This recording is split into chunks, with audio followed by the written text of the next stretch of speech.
이번에도 예산안 처리에 실패한 여야는 주말인 오늘 협상을 이어갔습니다. 법인세 인하를 두고 접점을 찾지 못하는 가운데 민주당은 협상이 결렬되더라도 내일 이상민 장관 해임 건의안을 단독 처리한다는 입장입니다.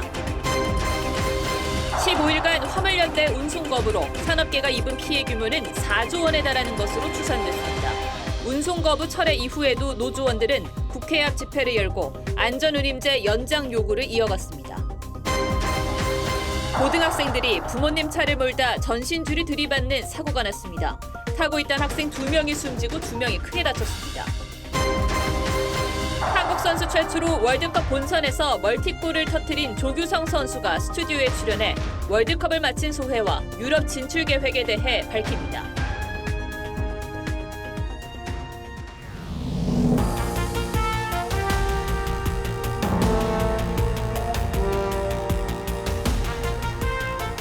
시청자 여러분 안녕하십니까? 뉴스7의 김명우입니다. 정기국회 마지막 날인 어제까지도 여야는 예산안 합의에 실패했습니다. 오늘도 협상을 이어가고는 있습니다만 난항을 거듭하고 있다는 소식이 들려옵니다. 이상민 행정안전부 장관의 해임 건의안 표결 시한이 내일인데 타협점을 찾을 수 있을지 지켜봐야겠습니다.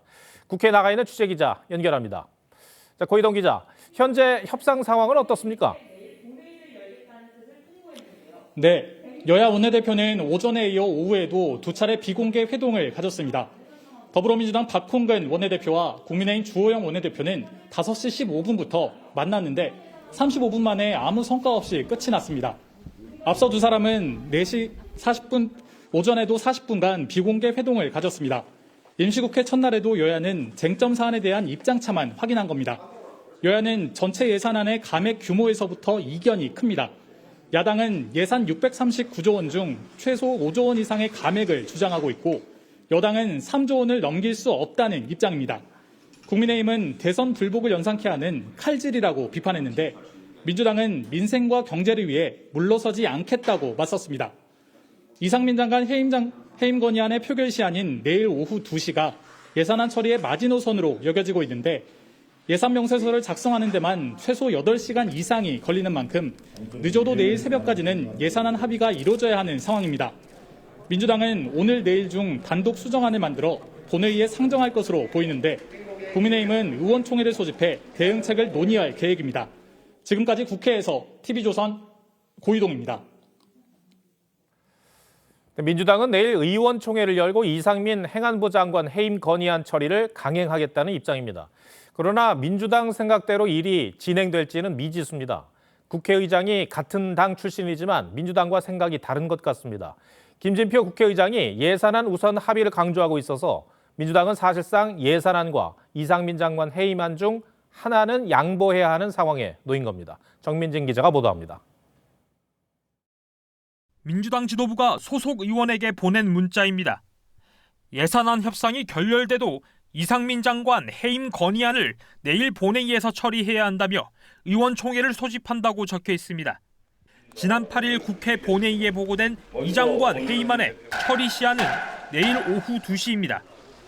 민주당 출신 김진표 의장은 예산안 우선 처리를 거듭 요구하고 있어 여야는 내일까지 막판 타결을 시도할 것으로 보입니다. 하지만 법인세 최고세율 인하를 비롯한 핵심 쟁점을 두고 이견이 커 최종 합의안을 마련할지는 미지수입니다. 현행 법인세 최고세율 25%를 22%까지 낮추는 정부안에 대해 야당이 여전히 반대 입장을 고수하고 있습니다. 김진표 의장께서도 꾸준히 중재안을 냈는데도 요지부동입니다. 그래서 의견 접근을 보지 못한 채 초 슈퍼 대기업의 법인세율까지 대폭 낮춰주려고 정부와 여당이 예산안 처리까지 발목을 내일 오전까지도 여야 간 예산안 협상이 실패하면 여야의 대립은 극대화될 것으로 보입니다. TV조선 정민진입니다. 적자 회사 한국전력의 자금난을 덜기 위한 법안에 대해 여야가 상임위에서 합의를 했는데도 본회의에서 부결되는 어이없는 일이 벌어졌죠. 전기료 인상 없는 탈원전 정책이 한전을 빚더미로 만들었다는 여당은 표결의 절반만 참석했습니다. 이 정치권에 대한 비난이 거세지자 여야는 부랴부랴 연내에 이 법안을 처리하겠다고 나섰습니다. 윤재민 기자가 보도합니다. 한국전력의 경영부실과 전기요금 급등을 막기 위한 한전법 개정안이 부결돼 논란입니다. 여야 합의로 상임위를 통과한 법안이 국회 본회의에서 막힌 겁니다. 한국전력공사법 일부 개정 법률안 대안은 부결되었음을 선포합니다. 회사채 발행 한도를 기존 2배에서 최대 6배로 늘릴 수 있도록 한 법안이 부결돼 한전채 추가 발행이 불가능해졌습니다. 한전은 결국 기업어음이나 금융권 대출로 자금을 조달해야 하는데 레고랜드 사태로 흔들렸던 금융시장에 또다시 위기가 올 수 있다는 우려가 나옵니다. 여당은 민주당에 책임을 돌렸습니다. 민주당이 문제의 근본적 원인을 제공한 책임을 통감하지 못할 망정 문제 해결을 위해 필수적인 법안의 처리마저 지연시키는 것은 하지만 표결 당시 자리를 지킨 여당 의원은 절반에 불과했습니다. 당대표 출마 예상자들과 친윤계 핵심 의원들은 자리에 없었습니다. 한전의 자금줄이 막히며 전력산업이 블랙아웃 될 수 있다는 우려가 나오자 여야는 부랴부랴 입장을 바꿔 연내에 법안을 통과시키겠다고 했습니다. 민주당도 다시 그 법안을 하겠다고 하기 때문에 내일부터 새 회기가 시작되지 않습니까? 새 임시국회 때 반드시 처리하도록 하겠습니다. 국가 경제는 뒷전이고 무책임한 정치권에 대한 비판이 커지고 있습니다. TV조선 윤재민입니다. 네, 화물연대가 결국 백기를 들었죠. 파업을 철회할지 여부를 묻는 투표에는 조합원의 13%밖에 참여하지 않았는데요. 파업은 거둬들였지만 노조원들은 오늘도 안전운임제 연장을 요구하는 시위를 이어갔습니다. 전정원 기자입니다. 민주노총 공공운수노조 화물연대 조합원들이 국회 앞 도로를 가득 메웠습니다. 총파업 철회를 결정한 지 하루 만에 다시 시위에 나선 겁니다. 안전운임제 지속 확대 시행하라!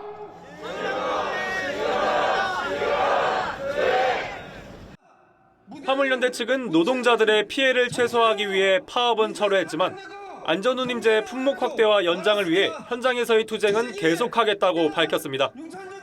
안전운임제 지속 확대와 그리고 국민의 안전을 위한 투쟁은 이제 우리 현장에서 돌입할 것입니다. 화물연대 노조원 500여 명은 국민의힘 당사 앞으로 이동해 정부와 여당의 안전운임제 연장 등을 요구했습니다. 총파업 철회 여부를 묻는 투표에 철회를 찬성하는 조합원 비율이 61.8%였습니다. 그마저 화물연대 조합원 26,144명 가운데 3,575명만 투표에 참여해 투표율은 13.6%에 불과했습니다. 실익도 없이 보름을 끌어온 화물연대의 파업이 철회된 이후 정부는 안전운임제 논의를 원점에서 재검토하겠다는 입장. 정부와 노조 측의 강대강 대치는 당분간 계속될 것으로 보입니다. TV조선 전정원입니다. 화물연대가 운송을 거부한 보름 동안 주유소에서 기름을 넣지 못하는가 하면 건설 현장이 멈추는 등 그 피해는 국민과 산업계에 돌아갔습니다. 피해 규모가 4조 1천억 원에 달하는 것으로 추산됩니다. 김충년 기자입니다. 주유소에 품절 안내문이 붙었습니다. 화물연대 운송 거부로 기름을 실어 나를 유조차가 없어서입니다. 40km까지 못 가는 상태에 있는데 여기서 오늘 갈지 모르겠는데 상당하네. 콘크리트 타설 작업을 해야 하는데 레미콘 차량이 들어오질 않습니다. 이게 부서지니까 그러니까 안 치려고 그러고 양생이 안 되는 거예요. 지난달 말부터 어제까지 이어진 민노총 화물연대의 파업으로 산업계가 입은 피해 추산액은 4조 1천억 원에 달합니다. 철강제를 무작정 쌓아놓을 수 없어 생산을 줄여야 했던 철강업계의 피해는 1조 5천억 원에 이릅니다. 석유화학 분야도 출하 차질로 1조 4천억 원의 손실을 봤습니다. 주유소 품절 사태를 겪었던 정유업계는 6,700억 원, 고객에게 직접 차를 몰고 가 배송하는 총극을 벌여야 했던 자동차 업계는 4,100억 원의 손실을 입었습니다. 레미콘 운송이 멈추며 시멘트 업계는 1,200억 원의 손실을 입었는데 업무 개시 명령이 빨리 발동돼 피해가 상대적으로 적었습니다. 계산도 할 수 없는 이런 손해와 나라의 이 마비를 가져오는 이런 관행은 반복돼서는 안 되겠습니다. 운송 거부는 끝났지만 물류망 정상화까지는 시간이 걸릴 전망입니다. 산업 현장을 멈춰 세우고 민생을 망가뜨린 데 대한 책임론이 거세게 나오고 있습니다. TV조선 김충영입니다. 화물연대가 업무에 복귀하자 민주노총도 이례적으로 총파업을 철회했습니다. 민노총이 총파업을 선언하면 많은 노조원들이 동참하면서 산업 전반을 마비시켰던 과거와는 확연히 달라진 양상입니다. 정부의 강경 대응과 또 민노총 내부의 변화가 이런 결과를 가져왔다는 분석입니다. 윤수영 기자가 보도합니다. 2015년 4월 민노총 총파업 참가자들이 시청 앞 광장을 가득 메우고 있습니다. 당시 현대차 노조를 비롯해 전국적으로 총 26만 명이 파업에 참여하며 새 과시를 했습니다. 1995년 발족한 민노총은 이후 현대차, 대우조선 등 대기업 정규직 노조가 중심이 돼 투쟁적 노동운동을 주도해왔습니다. 하지만 이번엔 달랐습니다. 현대차 노조는 간부급 150여 명만 참가했고 동참 예정이던 현대중공업도 이탈했습니다. 화물연대마저 15일 만에 파업을 접자 민노총은 14일 예고했던 2차 총파업을 철회했습니다. 노동계에선 민노총 지도부와 현장 조직이 따로 움직인 결과라고 지적합니다. 새로운 유형의 종사자들이 그 민주노총 운동의 주력으로 들어선 거예요. 그러니까 대주주들은 민주노총 내셔널센터를 쳐다보지는 않는 거예요. 우선 복귀에 협상해야 한다는 답변이 71%에 이르는 등 화물연대 파업에 여론도 싸늘했습니다. 6월 화물연대 파업, 7월 대우조선 점거농성 때와 달리 정부가 강경 대응한 것이 결정적이란 분석입니다. 총파업 철회 이유 등을 묻는 TV조선 취재에 민노총은 응하지 않았습니다. TV조선 윤수영입니다. 민주당 이재명 대표의 최측근인 정진상 전 대표실 정무조정실장이 뇌물수수 등의 혐의로 어제 재판에 넘겨졌죠. 검찰 공소장에는 정 전 실장이 대장동 일당으로부터 뇌물을 받은 정황이 적시돼 있었는데 이재명 대표의 이름도 여러 차례 등장합니다. 권영석 기자가 정리했습니다. 검찰은 공소장에 정진상 전 실장의 뇌물수수 정황을 자세히 적었습니다. 특히 2013년 4월 정 전 실장이 대장동 일당으로부터 1억 원을 건네받은 상황이 구체적으로 묘사된 것으로 전해집니다. 경기도 성남의 한 주점에서 남욱 변호사가 유동규 전 성남도시개발공사 개발본부장에게 현금 9천만 원이 담긴 쇼핑백을 건네자 유 전 본부장이 같은 주점 다른 방에 있던 정진상 전 실장에게 가 돈을 전달했다는 겁니다. 정 전 실장이 유 전 본부장에게 돈이 더 필요하다고 하자 바로 다음 날 유 전 본부장은 성남시청 사무실로 가 현금 1천만 원을 추가로 준 것으로 검찰은 파악했습니다. 정 전 실장은 이렇게 전달된 1억 원을 포함해 대장동 일당으로부터 2억 4천만 원의 뇌물을 받은 혐의 등으로 구속 기소됐습니다.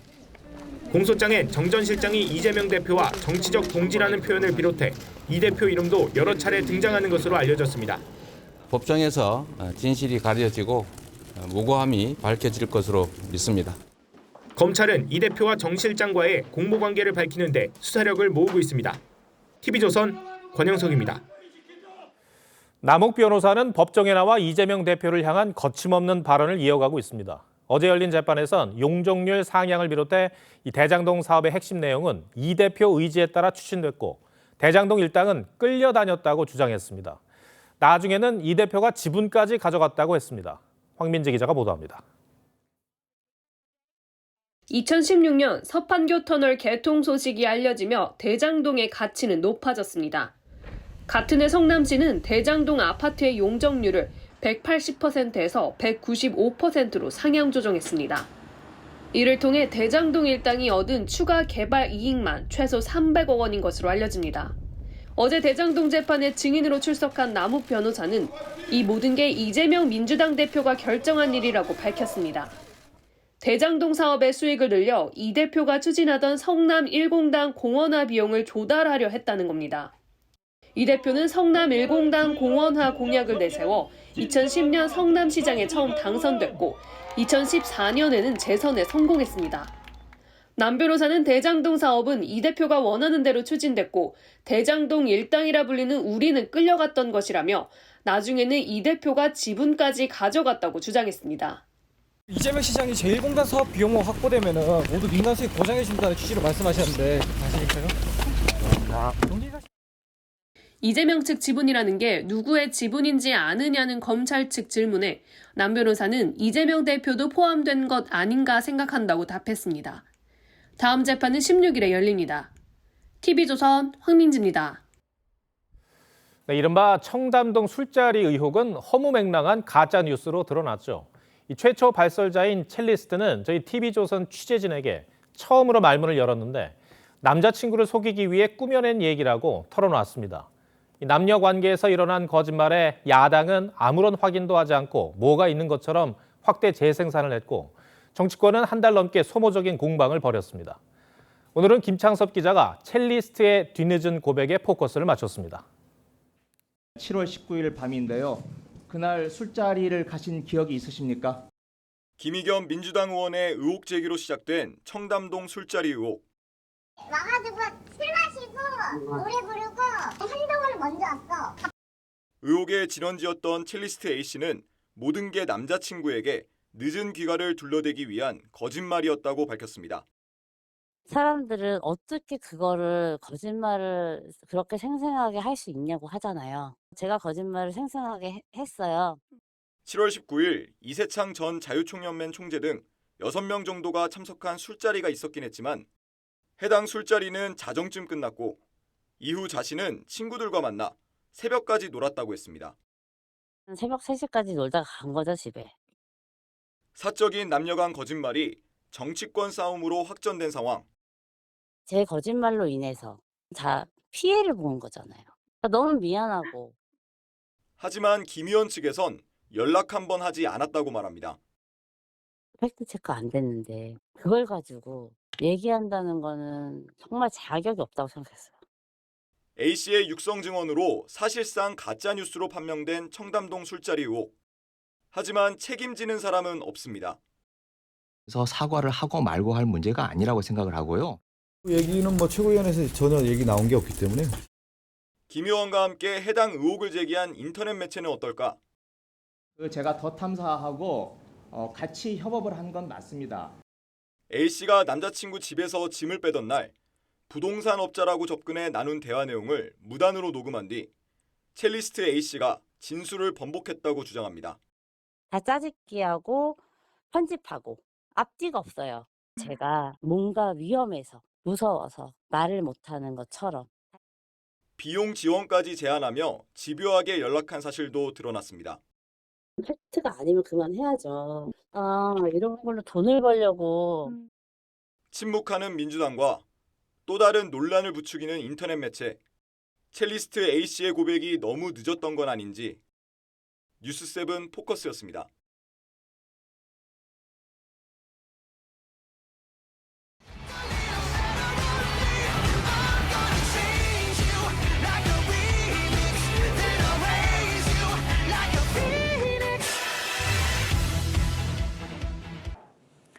네, 국내외 시선을 블랙홀처럼 빨아들인 조규성 선수와 직접 이야기 나눠보겠습니다. 반갑습니다. 안녕하세요. 안녕하세요. 정말 이곳이 조용하고 차분하기만 한 뉴스 스튜디오인데 지금 들썩거렸습니다.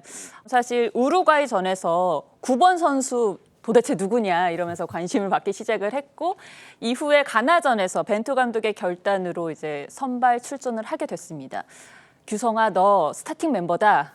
이 통보 받았을 때 어떤 기분, 어떤 다짐이 있었습니까?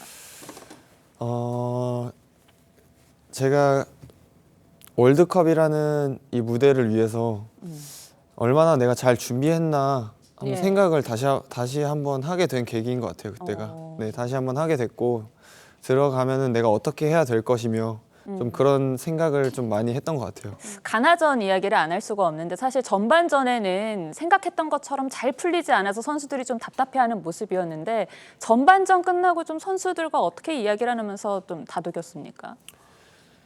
제가 이제 2대0으로 좀 끌려가는 상황으로 이제 전반전이 끝났는데 이제 선수들이 절대 포기하지 않았어요. 들어왔을 때도 분위기도 그렇게 처지지 않았고요. 네, 나갈 때는 이제 진짜 우리 뒤집을 수 있다는 좀 그런 굳은 의지로 후반전에 임했던 것 같아요. 골 넣었을 때 이 시그니처 골 세리머니가 있잖아요. 네. 이거 어떻게 만들어진 거예요? 이거는 그냥 이제 그 이모티콘 같은 게 이 모양이 있더라고요. 근데 이제 이게 행운이라는 뜻도 있고 그래서 조금 이거를 제가 어떻게 좀 잘 해보고 싶다. 좀 예전부터 좀 시그니처 포즈를 만들고 싶다라고 생각은 했는데 좀 그게 좀 잘 이렇게 좀 어우러진 것 같아요. 언제부터 하셨어요? 아마 올해 초였던 것 같아요. 올해 초. 그렇군요. 네. 정말 행운을 좀 가져다 준 그런 세리머니가 아닌가 네. 싶습니다. 16강이 진출이 확정이 되고 끝나고 선수들이 버스에서 오필슨 코리아를 엄청 외치는 열창하는 그 영상을 봤거든요. 그 이후에 뭐 버스나 라커룸이나 또 숙소에서 좀 어떤 일들이 있었는지 좀 복기 좀 해주세요. 팬들이 많이 궁금해하거든요. 일단 그 끝나고 나서 네. 정말 버스에 타는 순간 이제 네. 진짜 저희 코치님이 먼저 저렇게 시작을 하셨는데, 코치님이 네, 시작하셨군요. 코치님이 먼저 시작을 하시고 예. 저희는 이제 노래를 틀고 이제 다 같이 선수들이 진짜 너무 행복하고 너무 기뻐서 네. 그냥 진짜 떼창을 했던 것 같아요. 네, 저 노래 하나만 불렀습니까? 네, 저 노래 하나만 한 3번 불렀던 것 같아요. 그렇군요. 네. 자, 이제 좀 개인적인 이야기도 한번 해보도록 하겠습니다. 어렸을 적에 좀 활약하는 선수도 있지만 뒤늦게 좀 꽃을 피는 선수도 있지 않습니까? 후자이신 게 아닌가 싶은데 어떠세요? 네, 저도 이제 그 가나전 때 골을 넣고 저는 좀 별 볼 일 없는 선수였다. 좀 그런 인터뷰를 했었는데 예. 좀 그게 정말 진심이었던 것 같아요. 그때 당시에 이런 세계적인 무대에서도 골을 넣을 수 있다. 좀 나같이 아무것도 없는 선수도 좀 그런 식으로 얘기를 했었는데 저는 정말 어렸을 때는 게임도 못 뛰고 그냥 저도 벤치에 앉아 있고 중고등학교 때. 네, 그런 선수였는데 이제 세계적인 무대 월드컵이라는 무대에서 골도 넣을 수 있는 선수가 내가 될 수 있다니 좀 그건 진짜 꿈만 같은 이야기라고 상상만 했지 그게 정말 이렇게 벌어질 일이라고는 상상도 못했던 것 같아요. 부모님이 해주신 말씀 중에 가장 기억에 남아서 내 마음을 다독였다 하는 이야기가 있습니까 혹시? 뭐 그렇다기보다 항상 그냥 부모님이 제가 뭘 하든 응원을 해주시는 것 같아요. 그냥 경기를 잘하고 오든 못하고 오든 그냥 넌 내 아들이다 그냥 똑같은 아들이다. 네. 네. 그냥 뭘 하든 그냥 우리는 항상 응원한다. 네, 좀 그런 식으로 항상 저에게 많은 힘이 돼 주시는 것 같아요. 가족들의 힘이 참 큰 것 같습니다. 자, 유럽에서의 러브콜 이야기를 안 물어볼 수가 없는데 어떻습니까? 이제 많은 팬분들이 이렇게 사랑해 주신 덕분에 지금 이렇게 또 좋은 기회가 온 것 같은데 또 저도 정말 좋은 기회가 오면은 예. 유럽이라는 무대는 뭐 축구 선수뿐만이 아니라 모든 스포츠 선수들은 나가보고 싶은 무대라고 생각해요. 저도 근데 좋은 기회가 오면은 한 번쯤은 나가서 도전해보고 싶은 마음이 있습니다. 네. 앞으로 어떤 선수로 불리고 싶은지 마지막으로 한 말씀 부탁드릴게요. 지금부터 뭐 제가 더 달라진 모습 그런 것보다는 지금처럼 그냥 한결같은 선수가 되고 싶은 게 제 목표입니다. 네, 더 많은 무대, 더 높은 무대에서 활약하는 모습을 기대하도록 하겠습니다. 오늘 나와주셔서 고맙습니다. 네, 감사합니다. 감사합니다.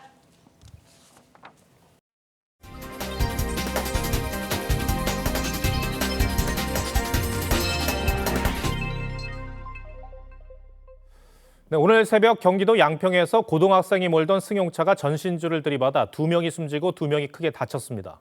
이 부모가 김장을 하러 간 사이 집에 불이 나 혼자 자고 있던 6살 아이가 숨지는 안타까운 사고도 있었습니다. 노도일 기자입니다. 흰색 승용차가 형체를 알아보기 힘들 정도로 부서졌습니다.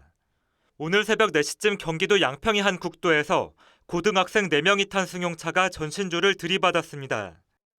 승용차가 전신주를 들이받은 뒤 전복되면서 사고 현장에는 차량 파편이 곳곳에 남아 있습니다. 이 사고로 남학생 1명과 여학생 1명이 숨지고 나머지 2명도 크게 다쳐 치료를 받고 있습니다. 사고 차량은 숨진 여학생의 어머니 소유인 것으로 알려졌습니다. 출전 안 됐습니다. 중상자가 2명이기 때문에 더 조사를 해봐야 될 것 같아요. 어젯밤 8시 30분쯤 전남 장흥에서는 공장 숙소에서 불이 나 혼자 자고 있던 6살 여자아이가 숨졌습니다. 경찰은 다른 가족들이 외출한 사이 가전제품에서 불이 난 것으로 추정하고 있습니다. 부모님은 저기 시골 김장을 하러 가고요. 언니가 보고 있다가 이제 자니까 잠시 친구 만나러 나갔다 온 사이에. 오늘 아침 전남 담양의 한 재래시장에서도 불이 나 점포 10곳이 타고 1시간 만에 진화됐습니다. 5일장을 맞아 시장은 상인들로 북적였지만 긴급 대피하면서 다행히 인명피해는 발생하지 않았습니다. TV조선 노도일입니다. 이제 본격적인 대입 전형이 시작됐는데 문과생들의 한숨은 갈수록 깊어집니다. 문이과 통합수능에서 문과생의 열세가 두드러질 뿐 아니라 취업에서도 이과 초강세의 양극화가 심해지고 있기 때문입니다. 배상윤 기자가 취재했습니다. 서울의 한 고등학교 3학년 교실. 학생들이 차례대로 수능 성적표를 받아갑니다. 오는 29일부터 정시 모집 원서 접수가 시작되는 가운데 올해는 이과생들의 문과 침공 현상이 더 심화될 것으로 보입니다. 지난해부터 문이과 통합 수능이 치러지고 있는데 올해는 특히 국어보다 수학이 어렵게 출제돼 수학에서 높은 표준 점수를 따게 될 이과생들이 문과 상위권 대학으로 지원할 가능성이 더 커진 겁니다. 이과가 문과보다 표준 점수가 훨씬 더 높은 게 이제 표준이란 말이에요. 문과 친구들이 무조건 더 낮은 점수로 경쟁을 해야 되는 거기 때문에. 입시뿐만 아니라 취업에서도 문과 계열은 갈수록 불리한 상황. 문과라서 죄송하다는 뜻의 문송합니다라는 말은 이제 확연한 현실로 받아들여지고 있습니다. 영문학 전공인 엄수정 씨는 졸업을 앞두고 컴퓨터공학을 복수 전공했습니다. 저조한 문과 계열 취업률에 자구책에 나선 겁니다. 취업한 친구들이 이런 공학적인 지식이 있으면 기업에서 많이 선호를 한다고 해서. 반면 이과생들은 취업 걱정보다 더 좋은 직장을 고민합니다. 어디를 갈까 이런 얘기가 주로 나오고 되게 안정감을 가지고 공부할 수 있는 것 같습니다. 문이과 간 취업 양극화는 통계로도 나타납니다. 대졸자 중 공학 계열 취업률은 68%에 달했지만 인문계열 취업률은 53.5%에 그쳤습니다. 올해 국내 대기업의 하반기 채용 비중도 이공계 졸업생이 70%를 차지합니다.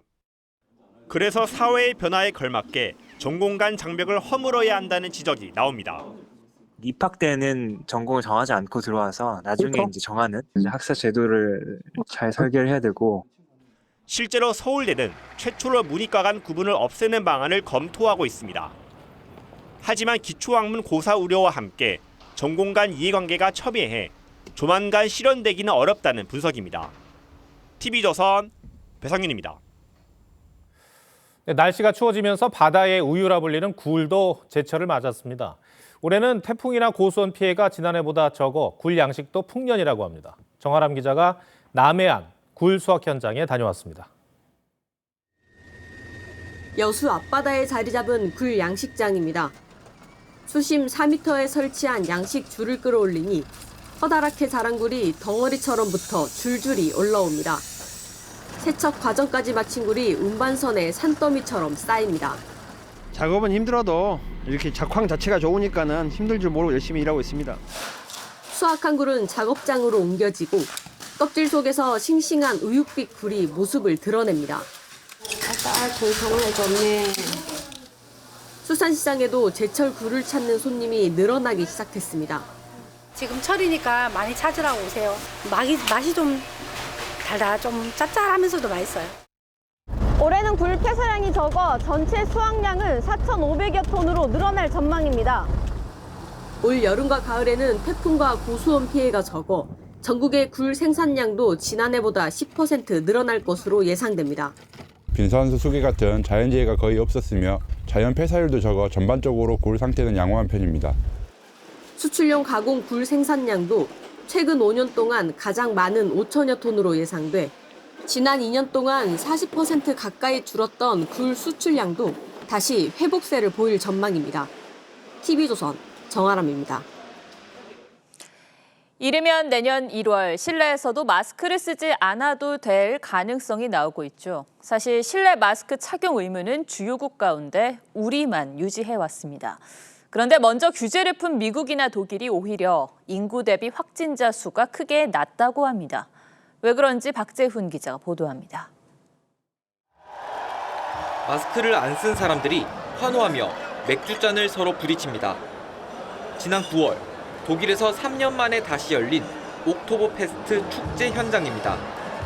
독일은 의료시설, 사회복지시설, 대중교통 등을 빼곤 실내 마스크 착용 의무가 없습니다.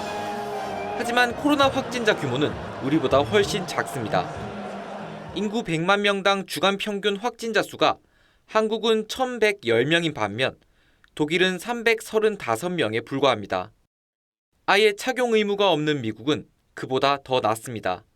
코로나는 자연 면역이 됨으로 인해서 근본적인 면역을 갖기 때문에 재감염 사례도 적을 뿐 아니라 정부는 이르면 4달 독일과 비슷한 방식으로 마스크 정책을 조정할 계획입니다. 실내 마스크 착용 의무를 공고로 전환하여 자율적으로 착용하되 일부 필수 시설의 경우 착용 의무를 유지하는 방향으로 조정. 전문가들 사이에선 아직 이르다는 우려도 나옵니다.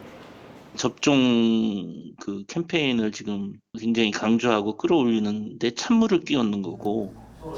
정부는 연말까지 최종안을 발표할 예정입니다. TV조선 박재훈입니다.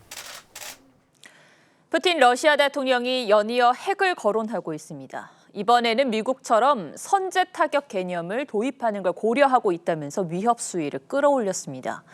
푸틴의 반복되는 핵 위협에 서방국들은 전면전 가능성을 우려하고 있습니다. 황정민 기자입니다.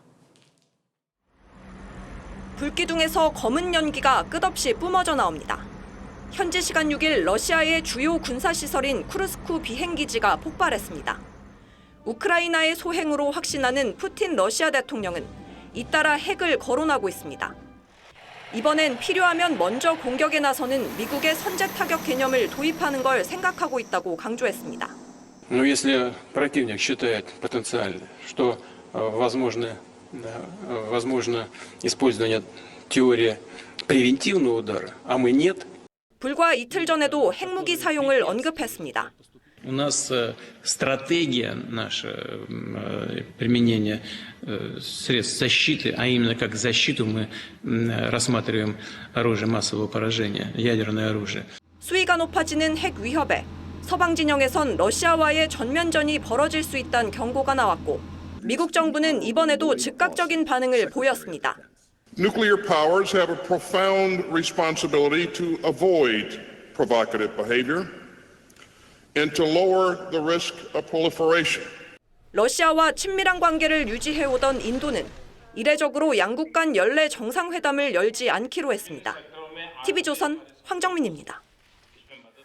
오늘은 유엔이 지정한 세계 인권의 날입니다. 한국과 미국, 일본을 포함한 31개국이 이 북한을 최악의 인권 침해국으로 규정하고 이를 규탄하는 공동 성명을 발표했습니다. 박상준 기자 리포트 전해드리고 뉴스야 이어가겠습니다.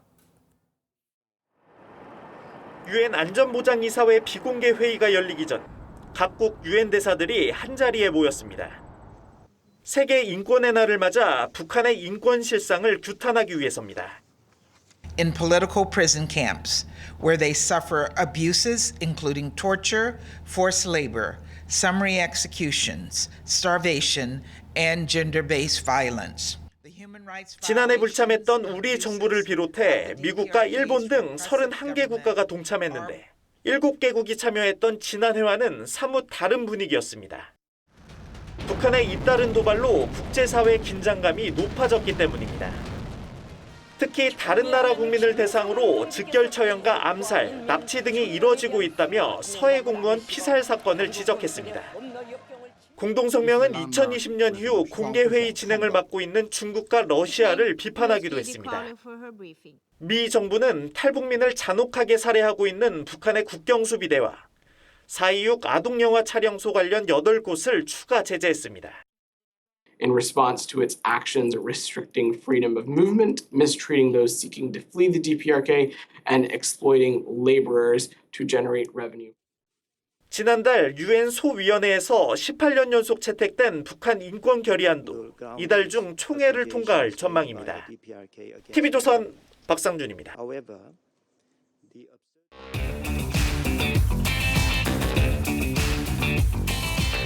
뉴스야 시작합니다. 정치부 한송원 기자 나와 있습니다. 첫 번째 물음표 볼까요? 네, 첫 번째 물음표는 성공한 김의겸입니다. 네, 이른바 청담동 새벽 술자리 의혹이 거짓으로 드러났는데 김의겸 의원이 성공했다는 건 무슨 얘기입니까? 네, 김의겸 의원의 이 정치 후원금 이야기입니다. 이 김 의원이 어제 SNS에 올린 사진을 같이 한번 보시겠습니다. 네. 이 올해 후원금이 마감됐다면서 내년 1월 2일부터 후원금 모금이 가능하다 이렇게 되어 있습니다. 후원금을 얼마나 모았길래 그렇죠? 네, 국회의원의 연간 정치 후원금 연간 한도는요, 1억 5천만 원입니다. 이 선거가 있는 해에 지역구가 있는 국회의원의 한도는 3억 원인데 이 비례대표인 김 의원의 경우에는 이 모금이 가능한 후원금 1억 5천만 원을 다 채웠다는 겁니다. 예. 그 김 의원이 협업을 했다고 한 그 매체에도 그 후원금이 모였죠. 네, 이 김 의원이 협업했다고 한 유튜브 매체 이 더 탐사도 실시간 후원금 슈퍼챗을 받았죠. 이 한동훈 장관의 자택을 주거 침입을 시도하는 과정을 생중계한 당일에만 이 슈퍼챗 후원금이 500만 원 가까이 모였습니다. 예. 한마디로 가짜 뉴스로 논란을 빚은 당사자들이 긍정적인 어떤 성과를 낸 건데 아이러니한 거는 김의겸 의원은 가짜 뉴스 엄벌에 앞장섰던 사람 아닙니까? 네, 맞습니다. 이 당시 조국 사태가 결정적 계기였죠. 이 강성 지지층을 중심으로 조국 전 장관 의혹 보도를 가짜 뉴스로 규정하면서 이 왜곡 보도 피해를 줄이겠다는 거였습니다. 이 언론 자유를 위축시킬 수 있다 이런 비판이 거셌지만 민주당은 과반 의석을 활용해서 언론중재법을 밀어붙였었습니다. 그 중심에는 당시 열린민주당 소속이던 김의겸 의원이 있었습니다. 당시 민주당은 야당 몫인 안건조정위원으로 김 의원을 넣어서 이 법안을 강행 처리했었는데요. 언론중재법을 만드는 과정에서 제 의견이 반영이 돼서 그게 법 조항으로 만들어지는 걸 보면서 아 이제 내가 이 법을 만드는 사람이구나 라고 하는 게 좀 실감이 납니다. 네, 김 의원은 이 문재인 정부 청와대 대변인 시절에 이 문 대통령 딸 문다혜 씨에 대한 의혹 보도에 대해 크게 반발했었습니다. 이 문제점을 파헤치는 실체가 있는 보도에 대해서도 불리하면 가짜뉴스로 규정했던 김 의원이 자신이 근거 없이 얘기한 것에 대해선 정당한 의혹 제기라고 주장하고 있는 겁니다. 국회의원이 그 직위를 이용해 대통령 가족에 대해 근거 없는 음해성 허위 사실을 유포하는 것에 대해 개탄을 금치 못합니다. 악의적인 허위 보도가 아니더라도 중대 과실이 있는 오보에 대해서는 언론이 합당한 책임을 져야 합니다. 당 안팎에서 김 의원의 대변인직을 물러나게 해야 된다는 그런 목소리들이 있는 것으로 알고 있는데 당이 못 바꾸는 이유가 있죠. 네, 이 한마디로 이재명 대표의 신뢰가 깊다고 합니다. 이 대표의 방탄 요원이다 이런 말까지 나왔는데요. 이 김 의원이 당을 제대로 대변하는 게 아니라 이 대표 사법 리스크에 총대를 메고 있기 때문에 못 바꾼다는 거죠. 네, 알겠습니다. 첫 번째 물음표 정해볼까요? 네, 첫 번째 물음표 성공한 김의겸의 느낌표는 김의겸이 대변하는 민주당으로 뽑아봤습니다. 이 국회 제1야당의 대변인이 대형 거짓말 사건의 당사자로 당 안팎에 지탄의 대상이 됐는데도 이 대변인을 당대표 리스크를 방어하는 목적으로 쓰려고 하는 건 민주당이 이재명 사당화라는 걸 방증하는 건 아닐까 싶습니다. 이게 과연 제1야당이고 공당의 모습인지 묻지 않을 수 없을 것 같습니다. 네, 두 번째 물음표는 뭡니까? 네, 두 번째 물음표는 김명수 수사 안 하나 못 하나입니다. 다른 사람도 아니고 대법원장이 이제 수사 대상이 된 건데 2달 전이었죠. 그러니까 현직 대법관인 조재현 대법관에게 검찰이 서면 질의서를 보냈다는 사실을 저희가 단독으로 보도를 해드렸는데 근데 조 대법관이 검찰 조사에 응했습니까? 네, 일단 말씀드리면 뒤늦게 응했는데요. 이 조 대법관을 먼저 설명을 해드리면 김명수 대법원장의 이른바 거짓말 논란 당시 법원 행정처장으로 이 김 대법원장과 임성근 부장판사가 사직 관련 면담을 하기 전에 대화를 했던 인물입니다. 이 조 대법관은 검찰 조사에 불응하고 있다는 저희 보도가 나가자 이 2주쯤 뒤에야 검찰에 서면 답변서를 제출했다고 합니다. 근데 그 다음 수순이 핵심 수사 대상인 김명수 대법원장에 대한 조사인데 이 조 대법관 조사 이후에 한 달 가까이 지난 지금까지도 진행이 안 되고 있습니다. 그 김명수 대법원장의 사표 무마 의혹이 논란이 된 게 2년이 넘었잖아요. 근데 왜 이렇게 수사가 더딘 겁니까? 네, 일단 이 수사팀은 공식적으로는 절차대로 이 최선을 다하고 있다곤 하지만 이 어려움이 많다고 합니다. 이 수사 대상이 모두 고법부장판사 이상의 현직 고위 법관들이라서 이 소환 조사에 응하지 않거나 서면 조사를 진행하는 데 시간이 걸리는 상황이고요. 특히 이 검찰 소환에 불응한 김의겸 가정법원장의 경우에 대해서도 이 검찰은 재차 소환 조사가 필요하다는 입장입니다. 이 임성근 부장판사의 사표를 수리하지 않은 직권남용 혐의의 법리 구성에 결정에도 신중을 기하는 분위기고요. 그런데 이 법조계 안팎에서는 이 검찰이 사법부 수장인 김명수 대법원장에 대해서 수사를 일부러 지연시키는 것 아니냐 이런 지적도 나오고 있습니다. 그래서 이 한 차장검사 출신 변호사에게 들어봤더니 이 검찰이 수사를 통해서 얻을 수 있는 이익보다 손해가 크다고 판단한 것 같다면서 신분이 대법원장인 사법부 수장인 만큼 판사들의 집단 반발을 우려할 수밖에 없을 것이라고 말하기도 했습니다. 네. 김 대법원장의 임기가 내년 9월까지죠? 네, 맞습니다. 이 김 대법원장 내년 9월에 퇴임을 앞두고 있는데도 이 내년 초 법원장 인사에서 법원장 후보 추천제를 실시해 측근 알박기란 비판이 일고 있습니다. 네, 알겠습니다. 두 번째 물음표도 정리해 볼까요? 네, 두 번째 물음표 김명수 수사 안 하나 못 하나의 느낌표는 법과 원칙이 가리키는 대로 이렇게 뽑아봤습니다.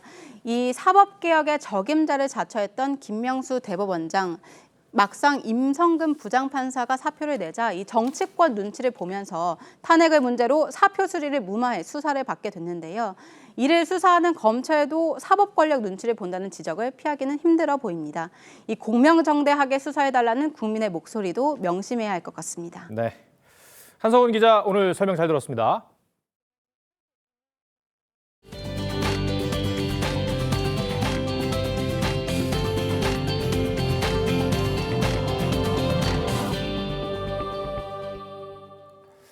네, 우리의 전통 가옥인 한옥이 최근 무용 공연장부터 현대미술 갤러리까지 다양한 변신을 꾀하고 있습니다. 어울릴 것 같지 않지만 예스러움에 현대기술과 색을 입힌 모습은 또 다른 신선함을 선사했는데요. 이정민 기자가 담아왔습니다. 자연 풍광을 받는 마당에서 승모를 선보이고 북을 칩니다. 대청마루와 안채에서 고운 한복 차림 여동들이 우리 가락에 맞춰 추는 한국 무용은 현대식 공연장 대신 고즈넉한 한옥을 무대로 삼았습니다. 정해져 있는 틀, 그 안에서만 항상 춤을 추다가 마당, 안채, 사랑채, 대청마루 이런 모든 공간들이 조금 더 다른 느낌으로 130년의 세월을 고스란히 간직한 한옥의 안채와 별채를 차지한 알록달록 선명한 색의 현대미술 조각과 그림들. 지난달 박물관으로 개관한 고택의 대청마루에 설치된 인공지능 기반 미디어 작품까지. 데이터가 슈퍼컴퓨터에 입력됨으로써 그거에 따라서 움직여요. 머신러닝을 하면서 계속 이게 진화되고. 한옥을 둘러싼 계절 풍경과 날씨의 변화를 작품에 반영한 새들의 비행 영상을 재생합니다. 어둠이 내려앉자 더욱 빛을 발하는 창경궁 잔디마당 곳곳에 대형 LED 조명 8개. 일제시대 때 소실된 전각기둥 8개를 상징하는데 1월 오봉도 등 한국의 전통미를 디지털로 표현했습니다. 현대미술 갤러리부터 공연 무대까지 전통 가옥의 다양한 변신이 새로운 예술 세계로 우리를 초대하고 있습니다. TV조선 이정민입니다.